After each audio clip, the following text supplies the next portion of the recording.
जब उन्होंने आया और देखा इस तरह के अत्याचार हो रहे, हमको पढ़ने का अधिकार नहीं था, हमको सामने उनके सामने बैठने का अधिकार नहीं था, हमको धन संपत्ति रखने का अधिकार नहीं था। 1773 में अंग्रेजों ने रेगुलेटिंग एक्ट बनाया। उस समय किसी को सजा दी जाती थी तो बड़े लोगों को कोई सजा नहीं होती थी और हम छोटे लोगों को फांसी पर टांग दिया जाता था। लेकिन जब 1973 में जब रेगुलेटिंग एक्ट हुआ तो 1977 में पहली बार एक वहां के जमींदार को, बंगाल के जमींदार को फांसी की सजा दी गई। और जब भारत आजाद हुआ, आजादी के समय भी हम बड़ी दुर्दशा में थे। उसके पहले हमारी गुलामी में थे, हमारे पुरखे पिट्ठी बेगारी जाया करते थे। और जब भारत आजाद हुआ और आजादी के पूर्व बाबा साहब 1913 में जब विदेश से कानून पढ़ के आए थे और उनको लगा कि मेरे को कुछ करना पड़ेगा और उन्होंने अंग्रेजों को बताया कि हमारे लोगों पे कैसे जुल्म हो रहे हैं और उन्होंने अंग्रेजों को लिखा। तो उस समय वहां से आया सर जॉन, हमारे साइमन कमीशन भेजा गया और 3 गोलमेज कॉन्फ्रेंस रखा गया और उसके बाद हमारे लिए एक था पूना पैक्ट के तहत एक कानून बनाया गया था, डबल वोट का अधिकार, परंतु वो खारिज कर दिया गया। और जब भारत आजाद हुआ तो बाबा साहब अंबेडकर को कानून बनाने की जिम्मेदारी दी गई। और कानून कैसे बनाया गया? हमारे कानून बनाने के लिए उनको टाइम दिया गया, जो कि वो हमारे अछूत थे, दलित थे, परंतु कानून के ज्ञाता थे। उन्होंने 2 साल 11 महीना और 18 दिन में कानून बनाया। और कानून उस समय पेन से नहीं लिखते थे, होल डाल के निब से लिखते थे। मैं पहले भी बताता हूं, उस समय 303 नंबर का निब और होलडाल 254 होलडाल, जिसमें निब फंसाते थे, 254 होलडाल का इस्तेमाल किया गया और 432 निब उस कानून को लिखने में लग गया। और कानून को लिखने वाले कौन थे? बिहारी नारायण राय जादा। और उन्होंने 6 महीने में लिख के पूरा किया। और कानून जब बना तो कानून की जो ये उद्देशिका, जिसको हम बोलते हैं प्रीएम्बल, जो हमारे कानून संविधान की आत्मा है, जो प्रीएम्बल में जो उद्देशिका में अवधारित है, जो हमने अभी पढ़ा, उसकी अवधारणा एक आत्मा से बढ़कर है, पूरे संविधान की आत्मा से बढ़कर। हमने क्या पढ़ा? ध्यान से सुनिएगा।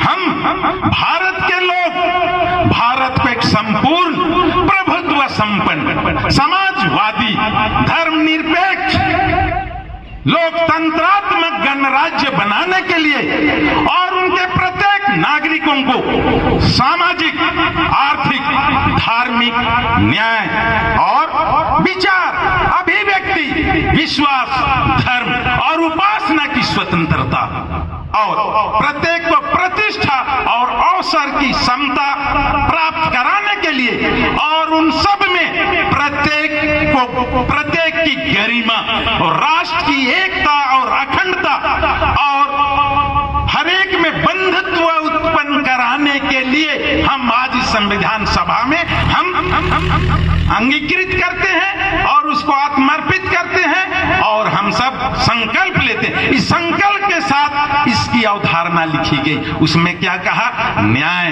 काहे का न्याय? सामाजिक, आर्थिक और राजनीतिक। और काहे की स्वतंत्रता? विचार, अभिव्यक्ति, उपासना, धर्म और हमारी विश्वास की स्वतंत्रता वहां पर थी। और क्या कहा? प्रत्येक को उसकी प्रतिष्ठा और उसकी गरिमा, इंडिविजुअल डिग्निटी प्रत्येक को देना है। और उसी संदर्भ में हमारा पूरा संविधान रचा गया है। क्या कहा? न्याय देने के लिए। इसीलिए आर्टिकल अनुच्छेद 14 में कहता है प्रत्येक नागरिक को कानून के समक्ष समता का अधिकार दिया। कोई छोटा बड़ा तू मैं नहीं बोल सकता है।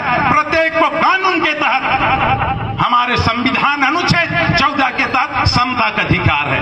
15 में क्या कहता है? आर्टिकल 15 अनुच्छेद 15 में कहता है प्रत्येक को, किसी को भी मूल वंश, धर्म, जाति, लिंग और किसी भी जन्म स्थान के नाम पर उसके साथ भेदभाव नहीं किया जा सकता। सकता है। किसी भी धर्म, मूल वंश, जाति और उसके धर्म के नाम पर और उसके जन्म स्थान के नाम पर भेदभाव नहीं किया जा सकता है।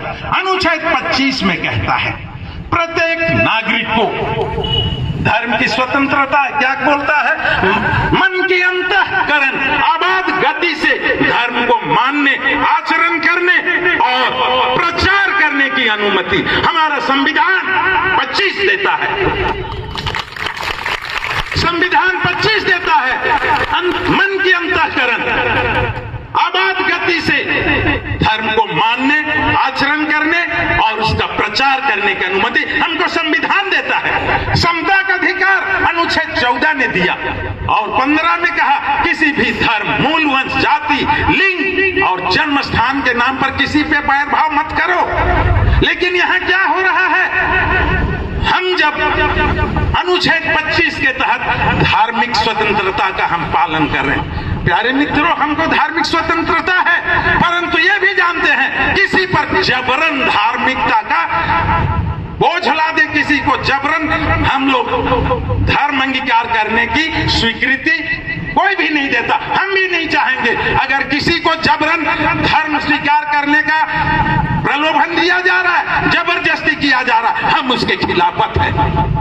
ये धार्मिक स्वतंत्रता है, ये स्वेच्छा से। हमेशा जब ये बात उठती है, जब हमारे पास अभी चुनाव आता है, तब यही नारे होते, धार्मिकता के उन्माद, धार्मिकता की जहर बोए जाते। बोलते हैं कि धर्मांतरण, धर्मांतरण। हमारा धर्मांतरण नहीं हुआ किसी का, हम सब ने अंगीकार किया है। धर्म विश्वास और आस्था की बात होती है। धर्म विश्वास और आस्था। यदि विश्वास नहीं है, आस्था नहीं है, आप हमारे साथ, हम आपके साथ कहीं चले गए, गिरजाघर में चले गए, मंदिर में चले गए, हमारी आस्था हमारे धर्म के साथ है। हमारे साथ आपके आने से आपका कुछ नहीं बिगड़ेगा, आपका धर्मांतरण नहीं होगा। हम आपके साथ जाएंगे मंदिर मस्जिद में, हमारा भी नहीं होगा। हमारी आस्था जो विश्वास पे टिका हुआ है और हमारा मूल मकसद है विश्वास, मूल मंत्र है विश्वास। धर्म की पराकाष्ठा विश्वास पे निहित है और हमारा जो विश्वास, धर्म की जो बड़ी मंजिल खड़ी इमारत, वो विश्वास पे यो खड़ी है। आज हमेशा ये बोला जाता है कि धर्मांतरण, धर्मांतरण नहीं, हम सब ने अंगीकार किया है। सबसे पहले हम विश्वास करते हैं। किसी भी धर्म को ग्रहण करने के पहले हम विश्वास करते हैं। हम देखते हैं आज हमारे साथ है, कल पलटी तो नहीं मार देगा। ये लगता होगा कि धर्मांतरण, पानी छिटक दिए, इतने लोग सब धर्मांतरित हो, नहीं, नो, नेवर। हमारा धर्म इसकी स्वीकृति नहीं देता कि हम पानी छिटके जितने लोग आए, धर्मांतरण नहीं। हमारा स्वीकृति है, अंगीकृत किया जाता है, हम धर्म को स्वीकार करते हैं, हम धर्म को अडॉप्ट करते हैं। हमने पहले भी कहा आदिवासी का कोई धर्म नहीं, हमारा मूल धर्म प्रकृति पूजा है, अद्वैत धर्म है। हमने धर्म अंगीकार किया है, हमारी पूजा पद्धति बदली है।